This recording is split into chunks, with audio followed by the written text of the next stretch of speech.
I'm sorry, I can change it on my end as well. Say something now, please. Something now, please. Much better. How you doing, man? Oh, doing well, thank you. How about yourself? Doing well. Doing well. I'm got to a late start. I work from home, and I normally have flexibility throughout the day to record my videos. I did not because of work meetings, so I had to scramble at the last minute, record 4 of them. I'm editing them now, so I am multitasking while we talk. Nice, that's Double all right. on camera now. I lack a bit in verbal debate skills, so I don't know if I have the wherewithal to be able to multitask. And again, if I was saying this in messages earlier, if I kind of go off on a tangent or say something kind of off topic or blah blah blah, feel free to say something. I guarantee I'll I'll probably jingle some car keys. I'll get your focus back. yeah Like, yeah hey, yeah. see the shiny thing. Exactly. Like I ramble a bit and stuff. So I'm trying to focus on honing my message better. And I did a debate with Pisco a few weeks ago, and I realized from watching it over again that like I did not do a good job in delivery. He was explaining things to me that I agree with, and that just to me feels like a failure presentation. So Um, I watched that interview, or not that interview. I just typed in the word interview because it's one of the videos I'm talking about. I watched that debate between you and Pisco, and I think you did just fine in terms of your verbal acumen. So I wouldn't beat yourself up, especially when you consider that Pisco is a trained attorney and he's a very accomplished verbal rhetorician. Like he's very skilled at not only talking quickly, but his vocabulary is pretty prodigious, right? And he's very confident in what he does. I think as I said, you didn't. I still side with him, obviously, on the merits of most of that conversation. But I think that you held your own verbally. There was no deficit there. yeah, it could have definitely been better though. So I You could kind always of be better. yeah, absolutely. And that's my goal, criticize myself until I'm perfect and I'll never be perfect. So, but I kind of want to just start out with the thank yous and for helping me flex this debate muscle. And I think I haven't published the video yet. I have way more ambition than my 24 hours a day allows me. But a lot of things that I accepted as fact 10 years ago, when I put them through the mill of like my tests of scrutiny in present day, a lot of those things that I used to think were factual are not. And that Aaron Mate thing you pointed out to me, I completely agree with you now. I think at best his claims are weak, if not completely unwarranted. So, and I'm going to get that video out eventually. I'm just sidetracked a lot. And you've got So, a lot going on. I mean, unless you're independently wealthy, if you've got like a full-time job and a social life and other things, I mean, it's tough. It's really really challenging. So I don't fault you there at all. But Pisco had the VOD up on his Twitch, so that's where I saw it. yeah, and I appreciate. Again, I told the dude like I don't really want to debate politics with him because of how he acted a couple days later. That being said, if his house burns down, my fucking guest bedroom's open to the guy. I have a high amount of appreciation for him as a human being, even if I don't like some of his argument tactics so much. I'm not ready to try to have conversations with him yet. I think With which person? with Pisco, I don't think I'm at the level of debate Oh, okay. Okay. to be able to hold my own against him. And there's some tactics he does I'm not a big fan of, but I don't think I'm ready to. I don't think I'm ready for that yet. It was a little out of my league. Hmm. Yeah, he's definitely challenging. That's why, and I think with a lot of debates, in my opinion, there's almost like a rock paper scissors approach. So like somebody like me that I've admitted before that I struggled with that I never thought I would until I had my first discussion with him. I struggled with somebody like Rob Noor in large part because of well, 2 primary reasons. I mean, he's number one, he's not stupid. Rob Noor is very intelligent, but number one, the areas that he debates usually have to do with what I consider conspiracy theories, which is not so. Like for example, where I'm sure we're going to end up talking about Hunter Biden. I really don't like talking about Hunter Biden because Hunter Biden is the civilian son of a president who has absolutely no shape or control over government policy. He's irrelevant. He should be irrelevant. The only relevance he has is strictly because he keeps being brought up by Republicans. So I typically deal with issues that I think are more germane to public policy and actual politics, government actors, state actors, things like. I don't even typically do drama stuff. So like the Steven, you know who Steven Crowder is, I assume. I like him as a comedian, not as a political pundit. But yeah, but you're familiar then with the Yeah, scandal. I think it was a couple of weeks ago or months ago yeah, about yeah, him and his wife's divorce. I have nothing to say on that. I mean, I'm sure I've got my private opinions, but that I stick strictly to politics and policy. That's what I like to do. And if you yeah, watch my videos, you see that. So he's got me at a colossal disadvantage because he has, and I'm being generous here because I do question the facts as he presents them, but just being absolutely charitable. He has an encyclopedic knowledge of things like the Benghazi scandal and Crossfire Hurricane. As far as I'm concerned, that shit's over and done with. That was we're getting close. I mean, Benghazi was over a decade ago. We're getting close to 7 or 8 years for Crossfire Hurricane. It has absolutely no direct impact on U.S. policy in 2023. So when these topics come up, I have to constantly go back and like check my notes and Google Docs that I've made and stuff like that. So, but somebody like Pisco is really, really good at confronting somebody like Rob because Pisco also has an encyclopedic knowledge of these things. That's stuff he's focused on in terms of debates.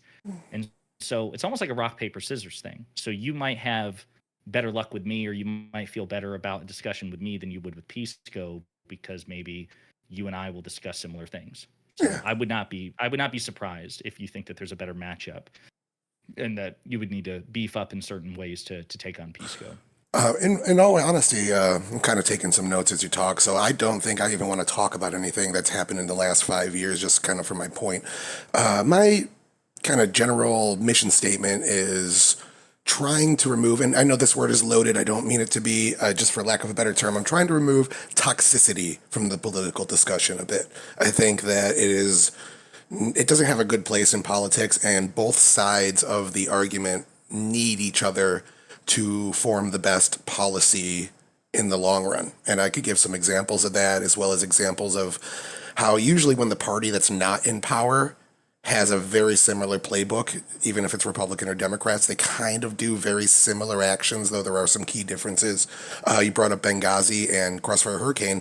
I think that the intent behind those was very similar. We're not going to get this person, but we are going to hurt him in the next election. So let's go make some headlines, kind of.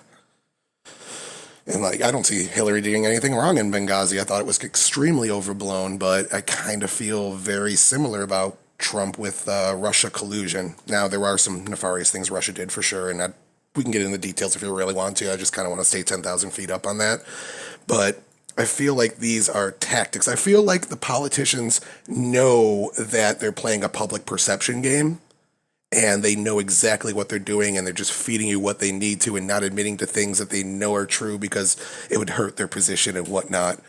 And I kind of just want to almost get past that in terms of I want to elevate the YouTube discussions kind of to a more Soho forum level in a sense. So that's more where I'm coming from is I see a lot of things you say, and if you take the Republicans and replace it with Democrats and Hunter Biden and replace it with Don Jr., it very much mirrors what was happening when Trump was president and how people would defend Trump and his kids.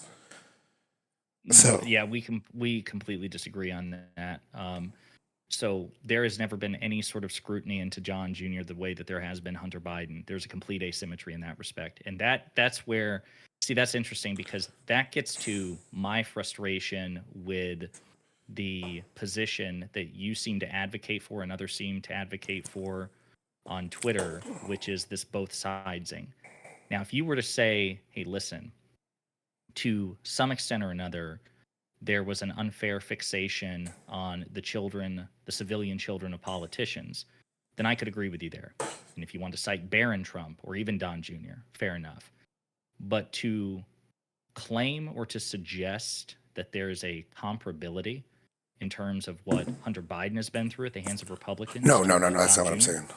Yeah, but it would probably be beneficial for the sake of good faith if you were to say, hey, listen, there's some things that are similar, but obviously there are crucial details like what Republicans have done in terms of scrutinizing Hunter. It's miles beyond Yeah, what Democrats did with Don Jr. And if you don't acknowledge that, that's bad faith, in my opinion. yeah. And Well, that's the problem. sorry. The way No, I go ahead. would describe that is the pendulum picks up speed when it swings back and forth, and I kind of want to again move off of Hunter just because it's more of a topic that I feel like there's still more information to come out about that before I really form an opinion on it. I don't want to until I see all the information.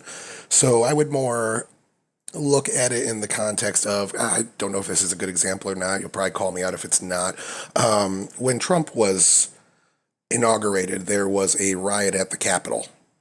It wasn't nearly as big as January 6th, but it happened, and it wasn't really acknowledged to the point that it should have been, and even not even close to the level of January 6th. So when the exact opposite thing happened, Biden was, it was actually wasn't inauguration day, it was prior to that, but when same thing happened on the other end, it was much worse, and I feel like that's the pendulum swinging back in a sense. Benghazi was bad, I feel like Russiagate was worse. And if this Hunter Biden thing tends to be a nothing burger as those other two I feel were, I think it's going to be even worse than Russiagate. I think that pendulum's going to swing even harder, which is kind of why it's the responsibility of the voter and the people to sort of remove that partisan team sport toxicity from politics and say, I don't care about this, and just turn it off. Even if you're a Republican. Yeah, so again, I don't look at it as a pendulum thing. I mean, I guess you could interpret it that way, but there not only is the scale and the reasoning behind the riot in 2017, I think it was, versus the riot in 2021. It wasn't just a matter of scale. It was also the fact that it was encouraged by Trump himself. So this is kind of a good example. If I don't think that the pendulum's a good metaphor, because if it is, holy shit, we're not talking about a slight, mild, or even moderate increase. We're talking a double, triple, quadruple, quintuple increase in a way that was more dangerous on the right. Because what made January 6th so bad was because it was a sitting president, the chief executive of the United States, the most powerful person on the planet, the person who had the most responsibility to behave responsibly, was the least responsible person in government. That is unacceptable. Oh, yeah. That by itself, just FYI, is eminently disqualifying. Absolutely. If Barack Obama had done that in 2017, Republicans would be calling for the secession of the southern states. They would want him imprisoned, impeached, imprisoned, jailed, executed. The reason agreed. is because we invest so much power in that office. It's kind of like the Spider-Man Uncle Ben ethic. With great power comes great responsibility. He had the most power, therefore the most responsibility, more than Nancy Pelosi, more than Mitch McConnell, more than Hillary Clinton, more than anybody.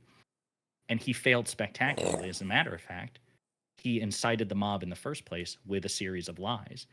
That is infinitely, not just a lot, it is infinitely worse than anything that happened in terms of a riot against Trump in 2017. I agree, but that's what I'm saying is that there's the escalation. That's probably, I think a better example would be election denial then. How about?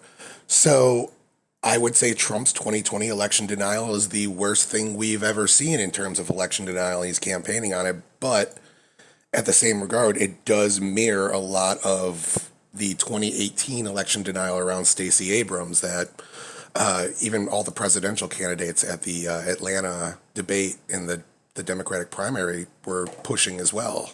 So I feel like if you don't punish your own side when they do bad things, it almost gives a pass to the other side to do what they perceive as those bad things.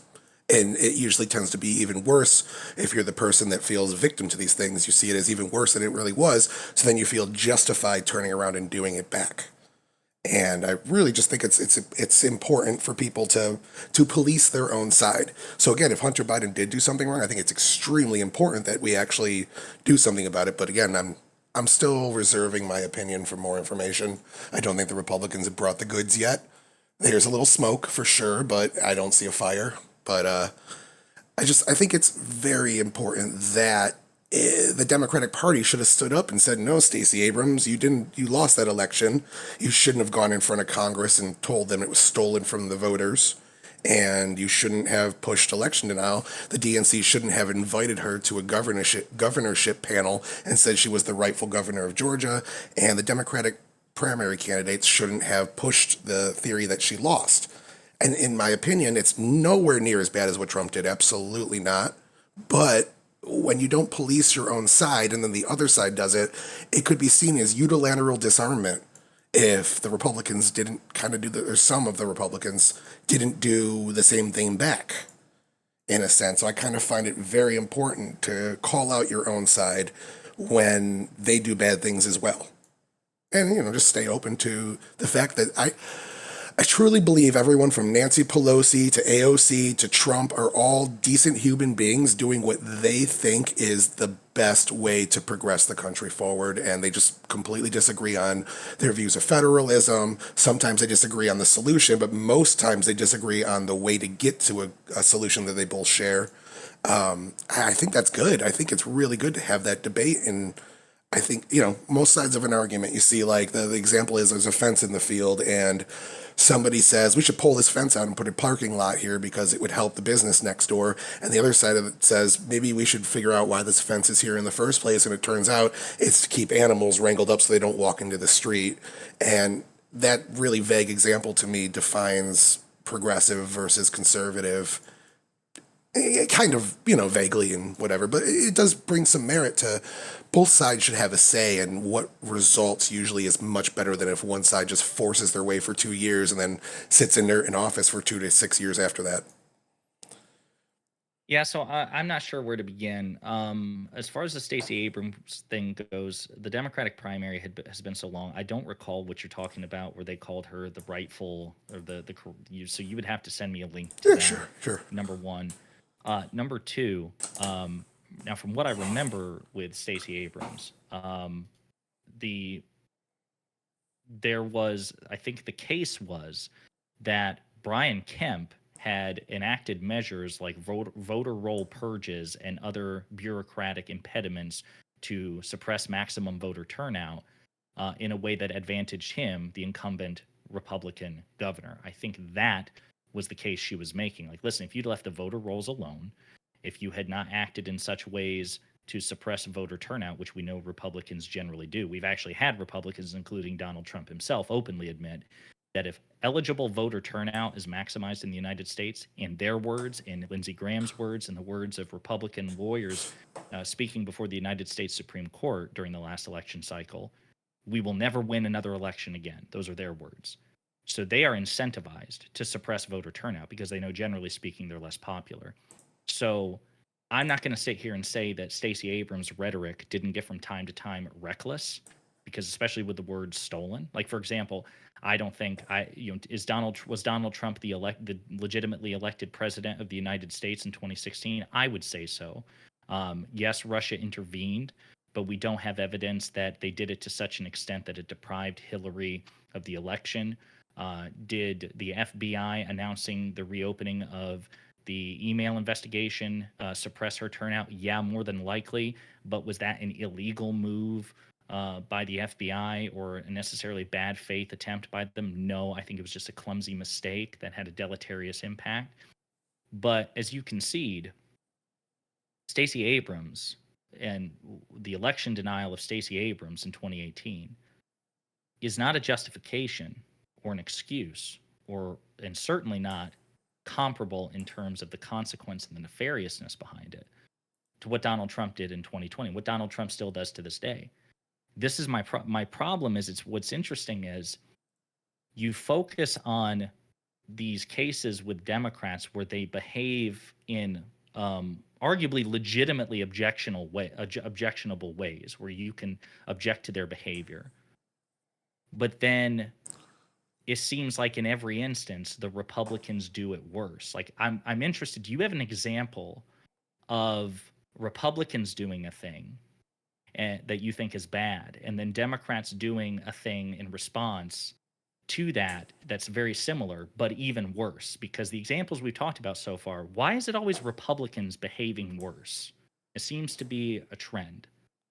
If it is a trend, then it should be acknowledged.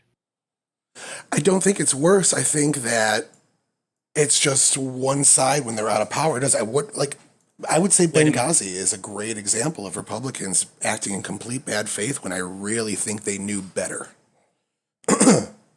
So, I mean, you had a senator from Pennsylvania just flat out admit that the only reason they were doing Benghazi was to hurt Hillary's poll numbers. And I agree with you. It is absolute bad faith what they tried to do to Secretary Clinton. Now, my question is, what is the counter? What is the thing that Democrats did that was worse than Benghazi? I would say the Trump-Russia investigation. What would be your rationale for that?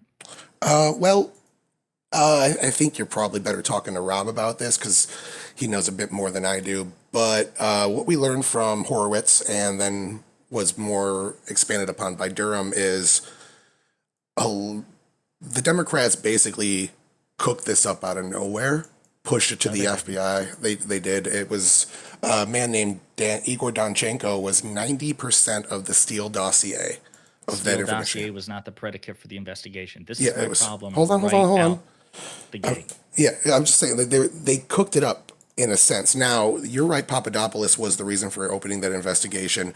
In that the Durham report, we found out that Peter Strzok, for I think 5 months, filed a bunch of records saying there was not sufficient evidence to open up a full-scale investigation into the Trump campaign based off of Papadopoulos. Instead, he should have informed the Trump campaign in a defensive measure, but they did open up that full-scale investigation regardless, and we have Strzok on record basically saying he wasn't a fan of Trump, for lack of better terms, and was trying to maybe not negate his win, but push back against him.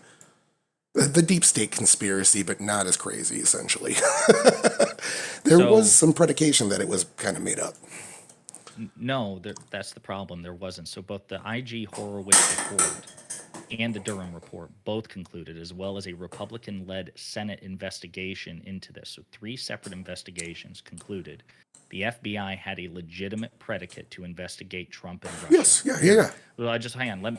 Let me speak and then come. Yeah, I'm just. That Yeah. is a fact. That's not a matter of opinion. So if there's any suggestion that there was no predicate, you are wrong. Number one, it's a fact. Number two, the IG Horowitz report said that not only did they have a predicate to open an investigation, they had a predicate to open a full investigation. Durham only disagrees in that he doesn't think that it merited a full investigation, it merited a preliminary investigation. So you have Horowitz saying one thing, Durham saying another. You can, I suppose, depending on your preference, pick which report you want to go with, but there is actually some evidence to indicate a full investigation was justified. I will grant you that with the Carter Page email, I will grant you the words of Peter Strzok saying that he would stop Trump. That's incredibly damning in terms of Strzok's biases. Excuse me. But once that was discovered, he was not only removed from the Mueller investigation, he was fired. Okay. He was actually fired for his work, and then his work was investigated, and they found no evidence given the cross. Basically, you when you're working in FBI investigations like that, it's not like one agent has unilateral control. All of the work is reviewed by teams. And so, even though Strzok was unquestionably biased against Donald Trump, I would never dispute that. His work was scrutinized in such a way that after internal audits, including I think by Horowitz himself, they found no evidence Yeah. of malintent in Strzok's work. So my point is this: you would need to give me a really damn good reason to compare that to the Benghazi investigations to say that it was worse. Well, I Because mean, the other I'm thing sorry. I'll say is that the Mueller investigation did indeed conclude that Russia did. There was an actual fact of the matter involved with the Russia investigations that wasn't there with Benghazi, which is that a foreign adversary did indeed intervene in the 2016 election, not necessarily in collusion with Trump. They found no evidence that Trump, was actually sinisterly working, knowingly at least at his level, with the Russian state. But that Russia did want Trump to win the election. They did intervene on his behalf in the 2016 election. And there were multiple convictions, indictments and convictions of Trump associates who were acting improperly with Russia to skew the election, like giving polling data and stuff like that. There is nothing like that with the Benghazi investigation. So if you don't want to break it down now, I would ask you to put a pin in that and revisit it with me at a later date, because that was a hell of a claim you just made. Yeah. Oh, I mean, I do have some points. I didn't mention Horowitz's recommendations. I mentioned Peter Strzok's. He filed reports that were cited by Durham in the report that said that Strzok himself said that didn't warrant a full-scale investigation, that he never checked the FBI database, that he skipped a bunch of procedures in order to open that full-scale investigation as well. So Strzok's claims were that it didn't warrant a full-scale investigation based on his own records, and then he turned around and opened it, skipping FBI protocol in order to do so. That's kind of where it's nefarious. But I wasn't just talking about the start of it. There was much more. Michael Sussman, and the Alpha Bank thing that was also mentioned in the Durham and Horowitz. I don't know if Horowitz mentioned that much, but in the Durham report, it's pretty damning that there was nothing there, and that Sussman was not lying to the FBI because he was found not guilty of that, but misleading them using his position of power. And it's shady. It's not illegal, but it's shady. I didn't think we were going to go down this tangent, so I don't have a lot of those notes ready. So yeah, I think I was just kind of address your points so much. Let's put a pin in that one. I kind of more want to stay 10,000 feet above and just kind of talk more about the perception. You are right. It is what Trump did was significantly worse than anything the Democrats have done, but it is a mere reflection with a bigger ripple of, it's like throwing a rock in the water. The first ripple is small, it gets bigger and bigger and bigger. Essentially, the ripples are going to keep growing until people kind of put their foot down and say enough of this from both sides. Kind of is my perspective on that. And it goes back to the 2016 election. The majority, I have some polling data pulled up from YouGov. The majority of Democrats thought that Russia hacked voting machines and added votes. And I think it's like 50. Oh, hold on. I lost my place here. I linked it in. I'll link it in chat for you. I think it's 50 something, 56, 58% of Democrats think that Russia added votes to the vote total. And I think it's like 38% say it was over 1 million votes that they added to the vote total. So there was this same conspiratorial mindset from the other side when Trump won. And again, I feel like you start to see these repeating patterns of a playbook for when you're the party that's on power. What do you want me to call you, by the way? You can call me Tyler. Messiah. That's my name. Tyler? Yes, sir. Okay, so Tyler, what do you think I would say is the difference between the polling that you're citing and what's currently going on within the Republican Party and MAGA? What do you think I'm going to cite as the difference? I couldn't tell you offhand. I'm kind of interested to hear. That's kind of why I like to reach out to people, hear Fair different enough. perspectives. Were there Democratic officials and was there a sitting president peddling the lie that Russia was hacking voting machines in 2016? There was some charged rhetoric, but I don't think you actually have anyone on record saying that. They used terminology to push it. They used Russia hacked our elections and things like that. And even some left-wing sources are saying that was very irresponsible language. The Guardian was one of the ones I pulled up saying it was very irresponsible language to use after we found out what Russia actually did, to say that they hacked the election because it implies cyber hacking and things like that. So you're saying that some Democrats, no names, I'm not even gonna if you've got some, you can find them for me later. But some Democrats used charged rhetoric. So now I'm going to ask you, was the charged rhetoric used by Democrats in 2016 with respect to Russian interference in the election, number one, as charged, and number two, as factually supported? Okay. Now, let's compare the behavior of the two party leaders at the time in questions, because we're comparing Republican presidents to Democratic presidents. In 2016, who was the leader of the Democratic Party? Oh, that's Barack Obama. Yes, yeah. I mean, depending on what part of 2016, but yeah, I agree. Who behaved more responsibly? Absolutely, Obama was a class fucking act. Right, I know. So what I'm getting at here, and this is where we're going to keep butting heads, unfortunately. To me, what you're doing is comparing a jaywalker or a carjacker. Let's do a carjacker. I'll give you some charity here. A carjacker to an axe murderer and saying that they're both criminals and stopping the sentence there. And that, to me, is both imprecise and lazy. They're not just both criminals. It is true that they're both criminals, but we can draw meaningful distinctions between the two that don't create or contribute to a false equivalence. And I'm just going to go ahead and tell you, because we're both trying to, I guess, in effect, persuade the other. I will not change my rhetoric or my approach in a way that indulges false equivalences. I will not do it. Refuse to do it. I'm not that guy. And I think you're the sort of guy that will not change your rhetoric in a way that will dispense with false equivalences. Like we're the inverse of one another. I would rather have the fact and not persuade certain people who just refuse to concede that there are meaningful distinctions here that make one party or one group better than the other, if that's the case, than doing the math and saying, yeah, okay, one is effectively a carjacker, the other one is an axe murderer, one is worse than the other. But at the very end, just for the sake of everybody's feelings, we got to kind of pretend that both are equally criminal and both crimes are equally bad for the sake of people's feelings. Maybe if you could convince me that the country really could move together and the worst parts of the Republican Party would be crushed, that Trump would fade from, public consciousness and his influence over the GOP would vanish. If I were guaranteed that that were the case, like, listen, you drop investigations and indictments into Trump and I can snap my fingers and guarantee nothing like that will ever happen again, I would support it.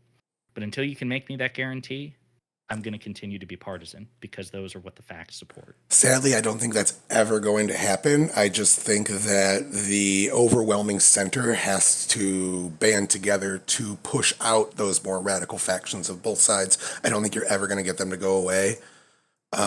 So I can't give you that guarantee. No, and I know you can't. I know you can't. And that's what I mean. It was more rhetorical than anything. But that's the problem. Your way placates Trump and creates false equivalences. Like right now, we see this with, like, again, and we don't have to return to this in full time, but Hunter Biden. There is more scrutiny by far on Hunter Biden than there is Ivanka and Jared Kushner and Trump, which is insane. Ivanka and Jared were government employees. They were White House senior advisors. They weren't even just rank and file government accountants. They had senior influential positions within the Trump White House, which means they were wielding government power, shaping government policy. Jared Kushner was Donald Trump's point man to Saudi Arabia. Jared Kushner leaves office, he gets a $2 billion real estate deal from the Saudis. That is infinitely more attention-getting, or should be, than Hunter Biden. Yeah. It's not. And with respect, and part of my frustration is I blame people like you, with all due respect, because I feel like you were the source person. Yeah, Jared Kushner wielded government power. Yeah, that's $2 billion. Yeah, Hunter Biden didn't wield government power, and he's being accused of a $5 million bribe, but $2 billion, $5 million, kind of the same thing. Civilian government employee, kind of the same thing. We got to look at both. And all that does is grade Republicans on a curve and helps Republicans. So I'm not really incentivized to do it your way. So going to your back to your critique about axe murderer versus I would more compare it. Yeah, I would more compare it to a very graphic sexual assault to a rapist. I think they're much more mere reflections of each other than you may be granting. Now, I'm not trying to excuse. I'm not trying to say they're both the same thing. I granted you every step of the way that what Trump did was infinitely worse than anything the Democrats did in 2016. For sure, hands down. I would say in this analogy, he's the rapist, where the sexual assault would be the Democrats from 2016 to 2020. I'd say it definitely got worse with Trump, and he has no shame. So he is immediately disqualified from my vote, even if he turns everything else around tomorrow. Because he pushed that election denial stuff. So 100% with you on there. It is much worse. I'm not saying that we should just wash our hands of it. I think both should be investigated, and both should go to jail. I would love to see some politicians get locked up on both sides. So I don't think we should ignore these things or that they're not a big deal and blah, blah, blah. I just think we should grade them at a more even scale because, I mean, Jared and Ivanka aside, I completely agree. Now, there are some innocent ways to explain that, maybe they were impressed by Jared Kushner's ability and decided to hire him after he left office because maybe. They liked him. Why aren't they being investigated? Why aren't Republicans eager to investigate? As a matter of fact, because they're partisan. Why aren't Democrats as eager to investigate Jared and Ivanka as Republicans are to investigate Hunter? Yeah, why I agree. Because they're partisan. I love that John McCain stood up to Trump. I love that Joe Manchin stood up to Biden. I love when people stand up to their party and stand by their principles more than anything. That to me shows a good human being, well put together, mature adult. And I liked when these people kind of bucked back against their party for what they actually believed. And even though if I don't support exactly what they believed, I just kind of like the fact that they did it because that to me shows that there's more to this than just a team sports, one side of the story type of thing. So, Yeah, yeah, I don't get that. I think that a person, I think a person standing up for their principles is laudable in as much as those principles are laudable. I think that a person, again, I go to these like very explicit examples just because they're easy to conceptualize. But I think that a Nazi who sincerely believes in Nazism should not get a pat on the back because they sincerely believe in Nazi I principles. agree. Screw I that. I If your 100% agree. principles suck, your principles suck, and I'm not giving you credit for that. I, So, yeah. yes, it's good when John McCain stood up to Donald Trump because Donald Trump was bad and unprincipled, and John McCain was principled and good for opposing him for those reasons. When Joe Manchin obstructs President Biden's agenda, it's not because Joe Biden does something bad and unprincipled and Joe Biden does something good and principled. It's usually the opposite. So I don't look at these things in equal measure. Now, if you want to give me an example where Joe Biden wanted to do something really, really bad and morally repugnant, as Donald Trump always does in every aspect of his life, where Joe Manchin behaved like John McCain, then I could concede to that. But again, what I think we have here is just a reflex. Oh, okay, this happened on the left. Therefore, some sort of cosmic moral law dictates that there's a counterweight on the right, and you just kind of already arrive at that conclusion without doing the work to get there. That doesn't work for me. More, do you, there's nothing that Trump did that, or even proposed that you think was not decent? Not any of his policies? Operation Like, Warp Speed, well, Operation Warp Speed with how the about vaccine. amnesty to 2.4 million dreamers? I'd have to check the numbers on that. I can't quite It could have been remember 1.8 million. I'm sorry. what his policies were with the Dreamers, but yes, any amnesty towards undocumented migrants, that of course is good. But on the whole, he is a profoundly corrupt and unprincipled man, also So, an idiot. yeah, I kind of agree with both of those things. More, let's take Trump real quick and his morality and compare it to Bill Clinton. Do you think Trump and Bill Clinton are maybe on par in levels of morality and how they conduct themselves personally? No, I mean, Bill Clinton had credible accusations of rape that he settled out of court and lost his license to practice law as a result. That's pretty. Donald Trump has had dozens of Exactly. those as well. He has been, according to a federal judge, in the result of the E. Jean Carroll case, he has been found liable of sexual abuse, and a judge clarified in civil law that means Donald Trump is a rapist. That was the exact words. I don't think there's anything quite comparable like that with Bill Clinton. But even if I granted you all of that, I would still say Bill Clinton was the better moral actor because of the good things that Bill Clinton did in his life that Donald Trump really has no counterweight to. Oh, I'm sure he did. He has a long history of philanthropy before he became president.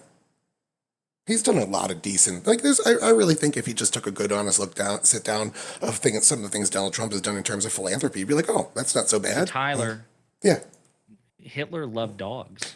that's my Hitler was argument. vegan. Hey, that's my argument. Hitler Back was off. Hitler was vegan. Hitler discouraged smoking. Hitler Yeah, was not yeah. a good person because literally there were some things that he did in life that, if taken in a moral vacuum, were positive. That's kind of weird that, like, I know you joke, you say that that's my argument, but if you sincerely think that that redeems Hitler, No, no, no, no. your moral view is No, I fucked. was just countering the point that you made that you could look at Trump's life and he doesn't have a long history of like helping people where he kind of does. Like he does have a lot of those things in his history. With the thing he inherited two apartment buildings from his dad, they were racially discriminating at those apartment buildings. He ended up getting sued in the '70s, completely reformed him, and by the '80s he was getting awards for his work in the African American community, and in the '90s as well. So I think that's a pretty good, that's a good direction to go. I think you can give him credit for certain things, even if you disagree with his overall philosophy. Again, at the end of the day, I really think everyone from Trump to Nancy Pelosi to Ilhan Omar to Matt Gaetz are all decent human beings. And I really think it's rare for us to actually encounter evil. Yeah, no, we fundamentally disagree on that. Again, I think that again, obviously not literally everything that Trump ever did in his life was an act of evil. Could have been an act of self-serving good. He may have done. Sure. It could have been philanthropy in order to increase his profile, to increase public goodwill, to increase his celebrity status. I have no idea. But all I know is that Donald Trump, the political actor, the political agent, is a an ulcer in the body politic. He is a hemorrhoid on the ass of this country that is inflamed and should be lanced. You're hitting a little too Politically close to speaking. home for that with that analogy. Vivid use of words there. But yeah. So no, I'm not. I'm still not quite sure where we go with this. If your position is that Democrats are not perfect and Democrats are flawed as a party and as individuals and should be criticized accordingly, I have no problem with that. Completely agree. I just categorically reject false equivalences, and I think that's what you traffic in. Even though you say you don't, it's kind of confusing. You're like, yeah, no, I do agree that Republicans are worse, but I just really don't like Right when you now. say that. Right now they are worse, and especially about the few topics we brought up. But you can go back in history, and it's basically been tit for tat. A lot of the tactics people don't like about Republicans that they do, you can go back and see Democrats using very similar tactics. Obama got in office. Mitch McConnell said we're not going to give him anything, essentially becoming the obstructionist party, and they were framed as obstructionist, anti-government, et cetera, et cetera. And when the Democrats took the minority seat, they became the resistance, which is basically openly admitting that we're going to obstruct this guy at every chance we can get in the same fashion, but I'd say a couple steps up. Because Obama got Obamacare passed with a bipartisan vote. Trump didn't get much until COVID on the bipartisan front. And that's kind of what I'm trying to work against is I really don't like that our presidents come into power, they legislate with the pen for 2 years, and then they sit inert for 2 to 6 years because neither of the parties want to work together. And I almost think we should have some sort of legal mandate that if you want to pass something in the House, 25% of the minority party has to vote for it as well. Just to force them to stop demonizing each other. I don't see Republicans as evil. I don't see their views as evil. I don't see the point that I think really that I wanted to hammer home is you Well, said hang that on, they were sidebar. aggressive. I got to fact check you here real quick Yep, yep. because you threw me off with Obamacare. Obamacare was not bipartisan. It was a completely Maybe it partisan was the vote. Senate. No, they got No, a few Republicans, I thought. no, I'm looking at the wiki right here. 58 Democratic yeses, 2 independent yeses, Oh, no, 39 Republican noes, and in the House, 219 Democratic yeses, yeah, you're right. My bad. 34 Democratic noes, Republican 178 noes. So no You're Republican right. My voted bad. My for it. bad. Bad Whereas example. Democrats did, in an act of profound moral superiority over the Republican Party, repeatedly work with President Trump to pass COVID relief bills that gave him credit during an election year. Yeah, prior to COVID, though, that COVID was a.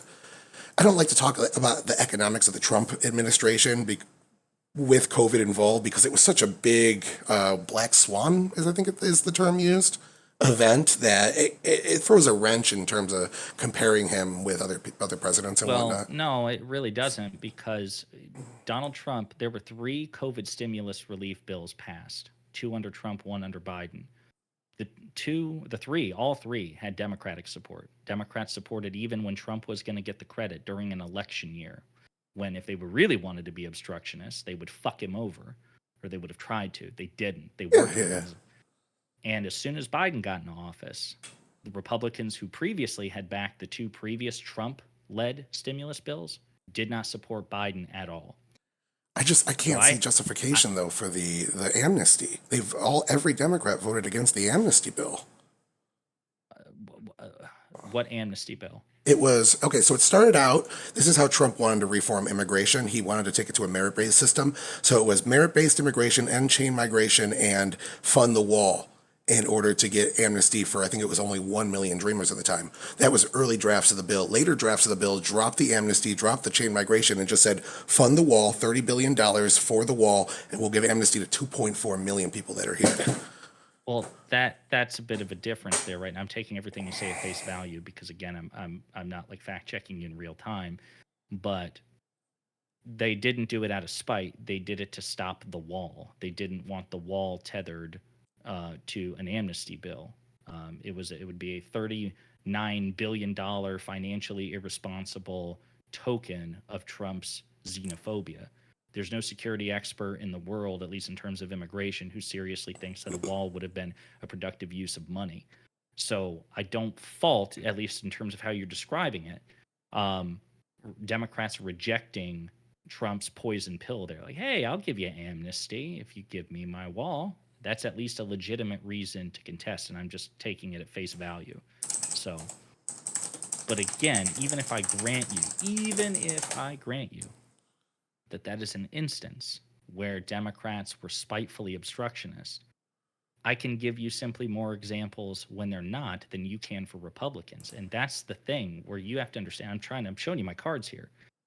My cards are not the Democrats are perfect. My cards are the Democrats are better than Republicans. And that we will inevitably arrive there 9 times out of 10, no matter how you cut this. It's not that they're perfect. It's not that you can't say, haha, this is an instance where Democrats fucked up. Okay. I can give you, for every instance you give me of Democrats fucking up, I can give you 2 to 3 of Republicans. I win. And it is, for me, about keeping score. I know you don't like that, but that is politics. And the score matters. It is, but that being going back to the wall claim, I just pulled up an article from the DHS where they had a bunch of experts all sign on in 2006.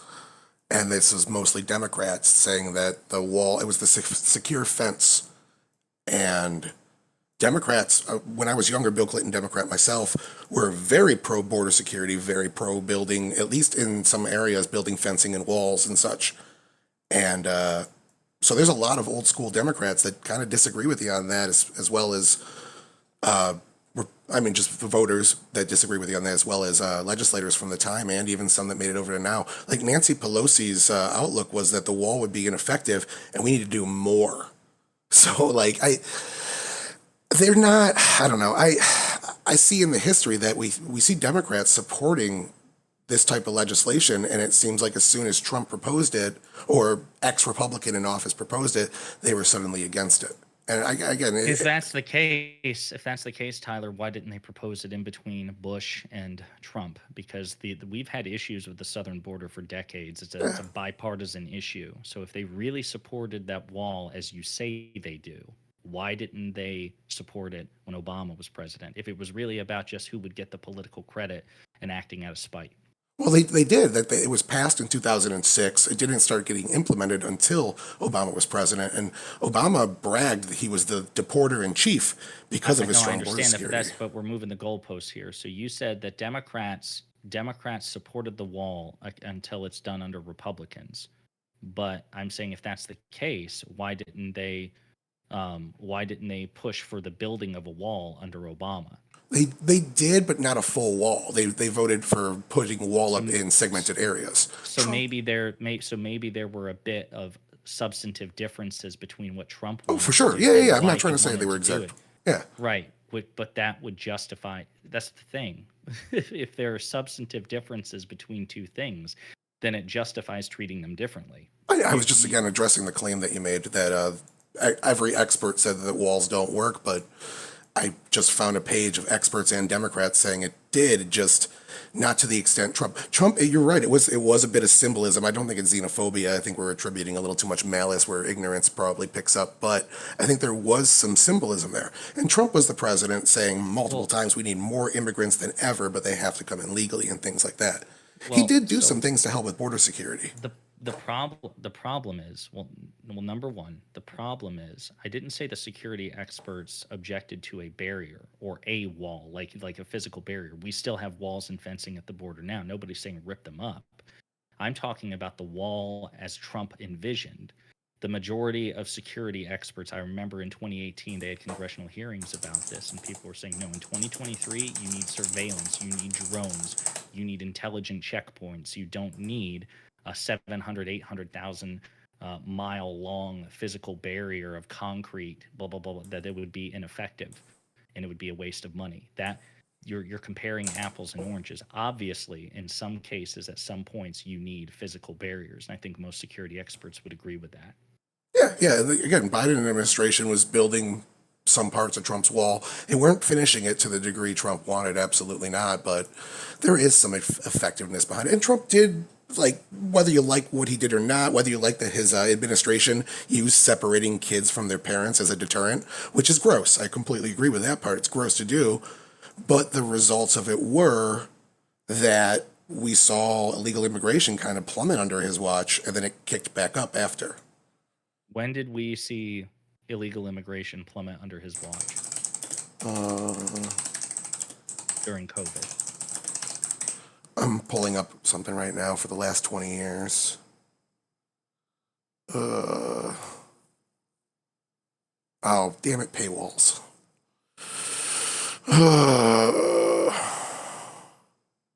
So it went down 61%. Trump took full credit for it. The fact check I'm reading is trying to debunk the fact that it was Trump that did it, but it did drop 64% from the year 2000 to his administration. Now, it wasn't just him that did that. Obama helped. Bush helped. Right, since there were, 16 years of other people in Yeah, between. absolutely. Yeah. So again, not having the fact check on hand, but in addition to what you're saying, which adds some crucial context, when we saw illegal contacts at the border virtually collapse, that was during COVID, when basically the entire planet was shut down. That was due to a global pandemic that Trump mismanaged, not because of some sort of brilliant immigration and border policy. That's the difference. People weren't traversing nearly as much inside the country, outside the country, and from country to country. That's the difference. Yeah, well, this more doesn't, it's pre-COVID numbers. So again, I should probably keep prefacing that everything I'm going to say is pre-COVID. Again, I feel like that just threw a huge wrench into things, and it's fair to criticize Sure. Trump's And then actions with COVID, but and then when Biden took over, there was, he presided over a vaccine rollout in which the country began to open up. Mhm. And then not only did you have border crossings resume, you had effectively a year and a half of backlog at the border. People who would have been trickling over during that year, had COVID not been a thing. That it was basically a year plus surplus when President Biden took over, because if there's no other explanation, because Biden's policies, with the separation of family separation, which was reduced somewhat on his watch, border resources, border manpower, border policy, hell, even Title 42 was in effect under Biden. It was virtually identical, funding, manpower, resources, and policy from Biden to Trump.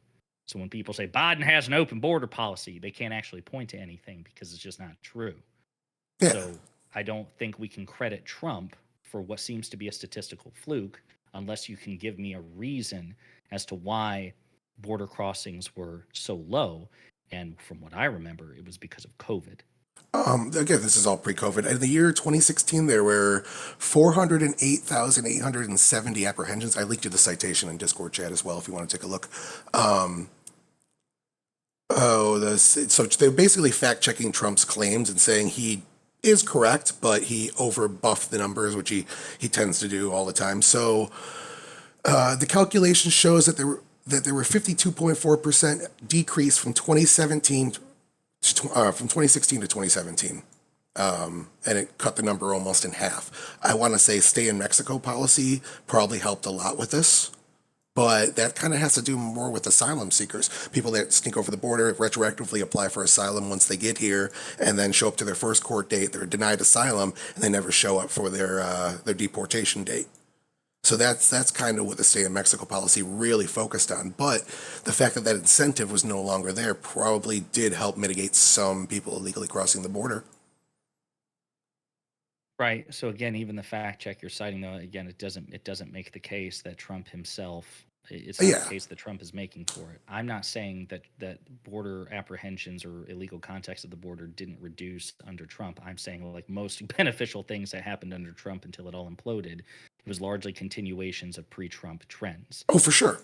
I think Right. that's a lot of politics. Like, if foreign policy, especially, like, everyone comes in with all this piss and vinegar about changing foreign policy. They get into office and they realize we can't go back on all these commitments that previous presidents made because it undermines U.S. credibility. And that's why you see Obama, who kind of ran on anti-war, be kind of pro-war. And Trump, who also ran on ending the forever wars, stopped one war and then escalated all the rest of them to double what they were before.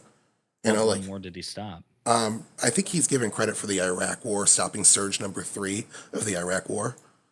Mm, if I'm not mistaken. I'd have to look at. We're talking about things that are years old, so I could definitely be wrong. right.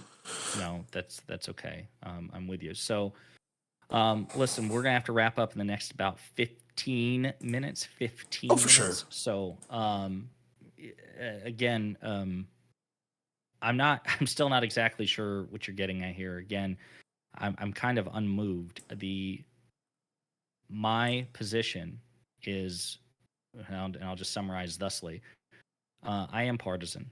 I'm unapologetically partisan. And the reason that I'm partisan is because I've recognized fundamental, crucial, substantive differences between the two parties in question. That doesn't mean that the party I've chosen to represent is perfect. It's not. It doesn't mean that they shouldn't be criticized. They should. Or scrutinized. They should. But I don't believe in false equivalences. I think false equivalences are dangerous. I think false equivalences benefit truly malicious and profoundly terrible actors. When you suggest, let alone claim, but when you even suggest that a carjacker and an axe murderer are comparably bad, all that does is benefit the axe murderer and hurt the carjacker. When you compare, I mean, again, we could go with historical basis. We could use the Allies and the Axis. We could say, sure, Hitler killed 6 million Jews and 6 million non Jews and 12 million total in the Holocaust. But you know what? FDR interred hundreds of thousands of Japanese Americans. So they're basically the same. They both sides. Both sides. No, Nobody would say that. I wouldn't say I'm Nobody would making ever those say that. arguments, but I 100% Yeah. agree with you. The Union and the Confederacy. We could say, well, Jefferson Davis, he wanted to defend and expand the franchise of slavery. That's pretty bad. But damn, Abraham Lincoln suspended the writ of habeas corpus. That's not great. So Jefferson or Jefferson Davis and Abraham Lincoln are basically the same. Both sides, both sides. It's just there's no cosmic rule which dictates that two parties or two actors in conflict are equally good or equally bad. If you want to criticize the lesser evil, feel free, but just acknowledge that it is the lesser evil. And if you don't do that, you're being dishonest. Yeah, can we And I don't believe in that. can we summarize what you're saying my argument is as dismissive whataboutism, just for the sake of Yeah, shorthand? sure.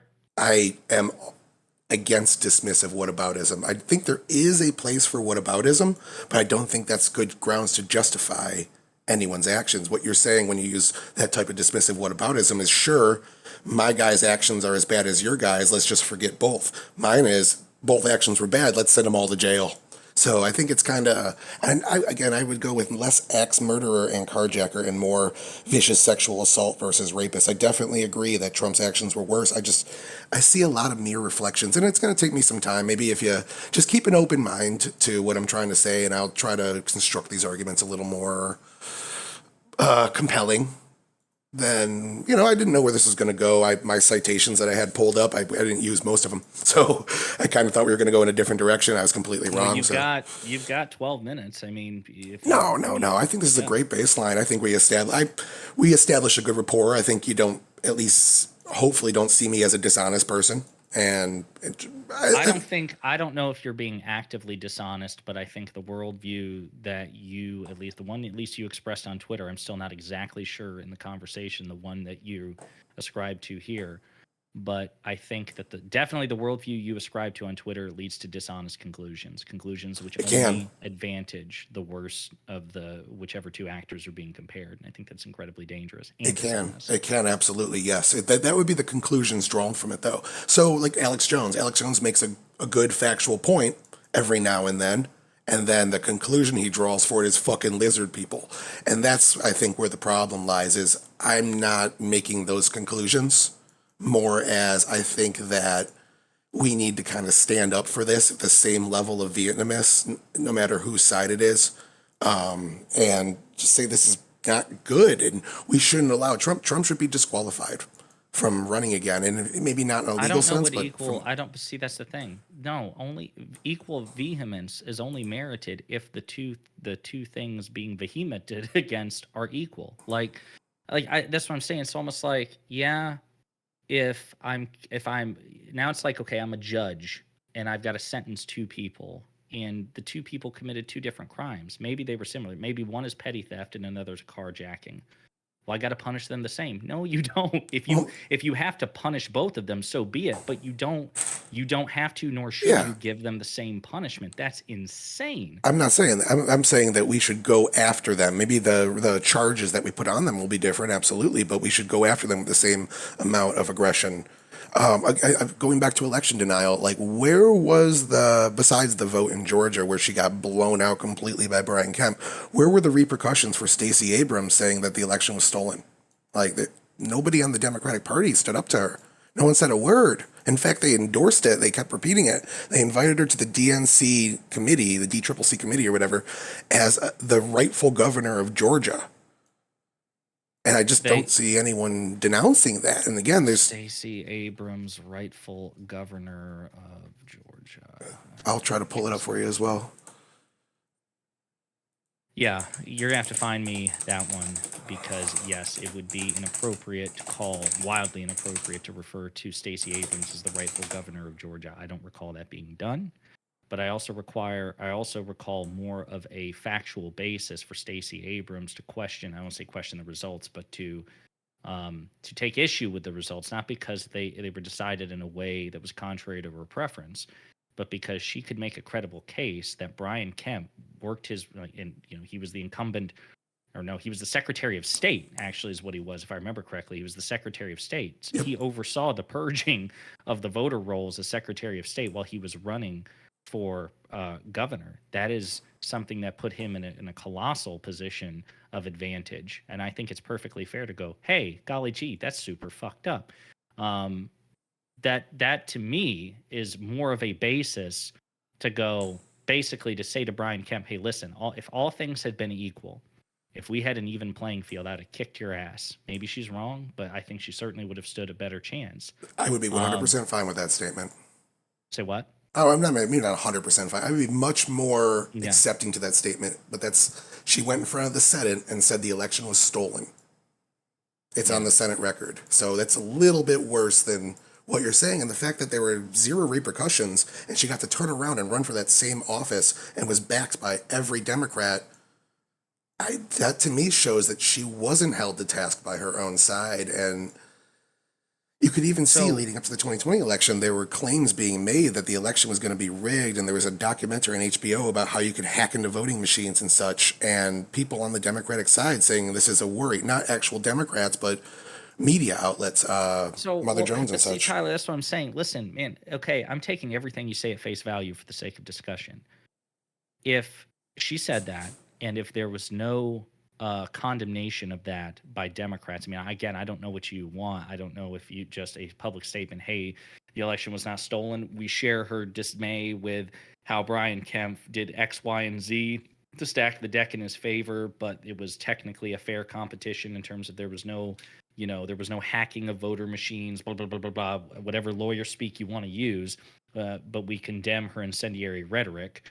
If she wants to say that it was an unfair election, or an election that took place on unfair terrain, okay, that would be more responsible. But if that's what you're looking for, fine, I don't have a problem with that. But again, my position is not that Democrats behave perfectly or that they unfailingly hold their own accountable when they should.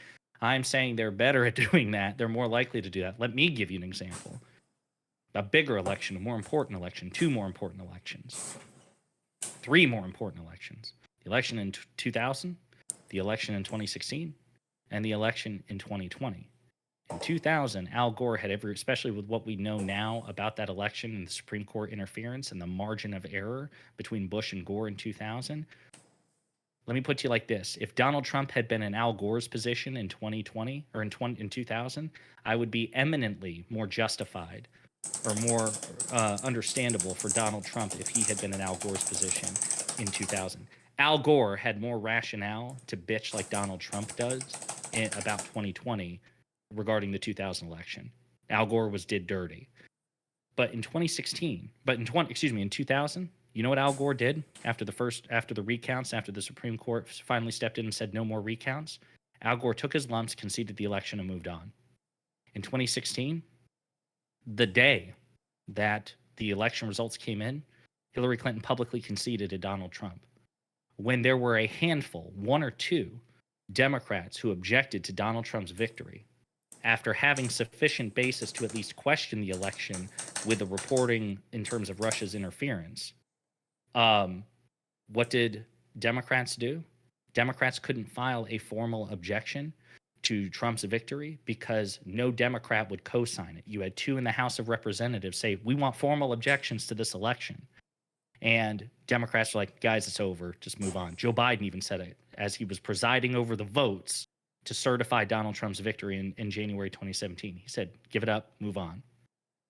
That's not what Sorry, I thought you were done. That's not what Republicans did in 2020. They didn't come anywhere close to it. So the election in 2000 was a little different than you're remembering. I just linked you an article where Al Gore actually did declare that he lost and then walked it back and continued to undermine the electoral process. I gave you this. It's got some citations in it. It's from National Review. I don't know how much you like right-wing media sources, but National Review and Commentary Magazine are full of pretty solid, decent human beings. I listen to their podcasts and whatnot for my well-balanced media diet, and there's some pretty damning allegations that Al Gore did not do what you said there, and he was rather toxic about how he lost. As well, that has been investigated several times over, and there was found to be zero malfeasance in the 2000 election, and he didn't get screwed over. So I kind of feel like this is a bit what I'm talking about, is like Al Gore... So they offer no quotes. I'm reading this article right now. Where is... Oh, I'm looking through it right now. Yeah, they're saying in here that Al Gore never definitively accepted his loss. They have a lot of citations in here. I just pulled this up for you because I heard him talking about it on their podcast. I'm looking at your article itself. Democrats later pretend this memo was overblown, but Ron Klain, the Gore campaign's general counsel. So they quote Ron Klain, who is not Al Gore. But then it talks about how he threw it to the courts. He conceded on December 13th. He did concede the election. Yes, between November and December, he did demand recounts. He did not concede, nor should he have, given the margin of error. He was perfectly entitled to go, wait a minute. We need some recounts here because this was in a ridiculously slim margin. Then on December 13th, 2000, he conceded the election.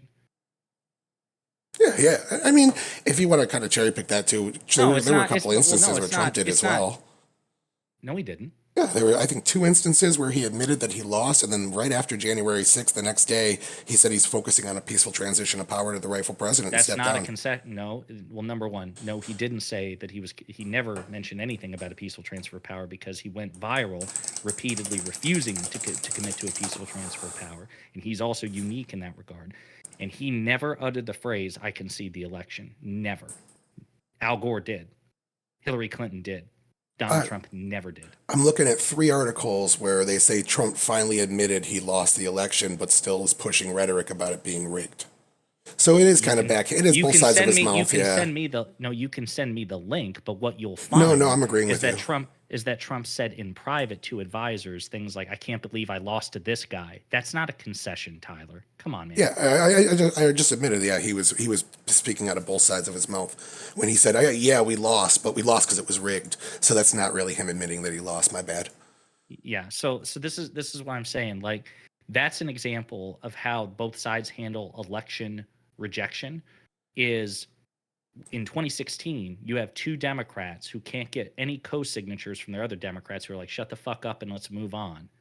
Meanwhile, in 2020, after the insurrection in the Capitol, you had 130 plus Republicans contribute to formal concessions. 2 versus 130.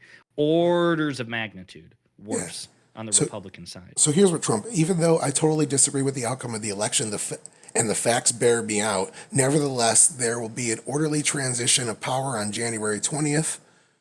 Blah, blah, blah, legal votes. And so again, he's talking out of both sides of his mouth. It's not an actual concession. So Trump never really conceded to that degree. So my bad.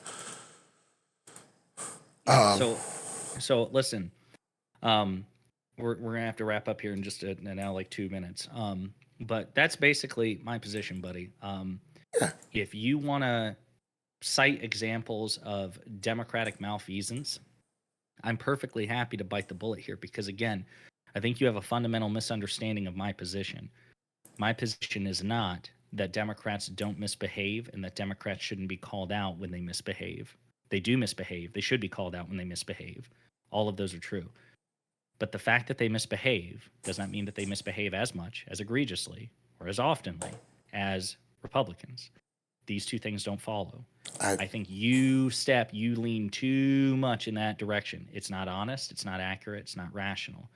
My point is simply that Democrats, as a political movement, a political party, its leaders, its principles, its ethics, its values, its record, its rhetoric, simply on the whole, collectively, better than the Republicans. And the facts bear that out. So if you disagree, you're free to challenge me on the facts. But I think you and I just, I think we're talking past each other. A little bit, yeah. Well, okay, so my closing statement then. I don't see, in terms of election denial, I don't see 1/4 the Democratic Party rallying against its number one contender for the presidential election because of his rhetoric. I don't see that in the Democratic Party. I don't see never Trumper equivalents on the Democratic side saying they'll never vote for Trump again because what he did in 2020 with based off of Stacey Abrams in 2018, where there's still no proof that anything Brian Kemp did was wrong. Wait. Now I'm confused. I'm so confused. What are you getting at?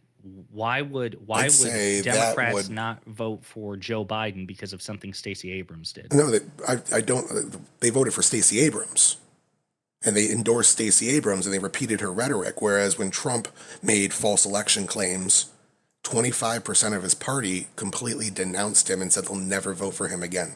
They didn't denounce him because he didn't refuse to concede the election. It was for multiple reasons, including January 6th. In order to expect comparable pushback from 1/4 Democrats against Stacey Abrams would need to do things similar to what Donald Trump did. And there was no pushback. There was endorsement. There was nobody pushing back against. Donald Trump has had endorsements. I don't understand what you're talking about. Donald Trump is getting endorsements. Brian Kemp himself said that he would vote for Donald Trump if Donald Trump's the nominee. He said it within the past It's a binary election. I don't think he likes the guy at all. I'm pretty sure they publicly beefed a lot. That being said, sure, but what do you expect about Stacey Abrams if it's a binary? If it's a choice for Georgians, Democrats in Georgia between Stacey Abrams and a Republican? What do you expect? Just some pushback from her own side, not endorsements, not candidates for president repeating her rhetoric that was unproven. If she is the most viable candidate in Georgia, which she was, why wouldn't they back her as Republicans are doing with Trump? And again, that's being generous because Trump and Abrams are worlds apart in terms of malfeasance. Trump it is insane the election at that time, though. That Donald Trump gets the support he does from elected Republicans and 3/4 of the Republican Party after all the shit that he's done. There's nothing like that on Stacey Abrams' side. You're right, but I'm just comparing the election denial, not everything as a total. There was zero pushback. In fact, there was endorsements of her unproven claims that the election was stolen. There were endorsements of Donald Trump's unproven claims. Yes, and again, the quarter that have rejected him have not rejected him because of his of saying a couple of times that the election was stolen. Well, I was just making a closing statement of why I think the Republican Party isn't nearly as set in stone and evil as you think. Is like they'll push back on their own side when their own side does something wrong, where the Democrats just turn a blind eye to it, if not completely back it in terms of voter system integrity. In this one subject, I really think the Republican base and a quarter of their party have shown more integrity and principle than you see out of Democrats on this exact same topic. It's not. That's the thing. It's not the exact topic. If you had a Democrat who did comparable to what Trump did, and you don't because they didn't go nearly as far and nearly as excessively, by definition, it's not comparable. Then yes, I would expect at least a similar response from a quarter Democrats. But because that hasn't happened, I don't see how you can make that claim. You're comparing apples and oranges, and the apple is the size of an apple, and the orange is like James and the Giant Peach. It's massive, orders of magnitude difference. I agree. And It's bigger stakes, more malfeasance, absolutely. But he right. has So pushback from his own maybe party. what I'm saying is perhaps Stacey Abrams's malfeasance, such as it is, wasn't enough to generate the kind of backlash you're looking for. And perhaps in a counterfactual world where Donald Trump did what Stacey Abrams did, just a bit of malfeasance compared to what he did in the real world, maybe there wouldn't be a quarter Republicans pushing back. Maybe he would have 100% support among the Republican Party if he had been like Stacey Abrams and not like himself. I don't think what Stacey Abrams did was good. I think it was terrible, and I understand that, but maybe it wasn't bad. What I'm saying is, you're like, hey, a quarter of Republicans have rebelled against Trump. And I'm like, okay, but the litany of bad things Trump did to merit that quarter rebellion are infinitely longer and don't just pertain to oh, elections for sure, compared to Stacey Abrams. And you're saying, well, Stacey Abrams did enough that I should expect a similar response for not her even than similar. Anything, Trump. anything. Even one mainstream Democrat saying this is wrong and bad. Anything, any pushback, anyone mentioning that she was making these claims that were not factually backed. Nobody, not a single one, backed up or pushed back against her. They put her in the DNC convention as a governor in the governor's panel. They repeated her rhetoric on stage during a presidential debate. There was zero pushback from her own party on this. That's the problem that bothers me. And yeah, Trump was infinitely worse, and some of these people were against him much sooner, and January 6th did contribute, absolutely. But the fact that there was zero pushback from her own party on this, and instead endorsements, tells me that one side is not even attempting to police their own, and that is a problem. If one side isn't willing to police their own, how can you explain, for example, like the firing of Al Franken, or the forced resignation of Al Franken?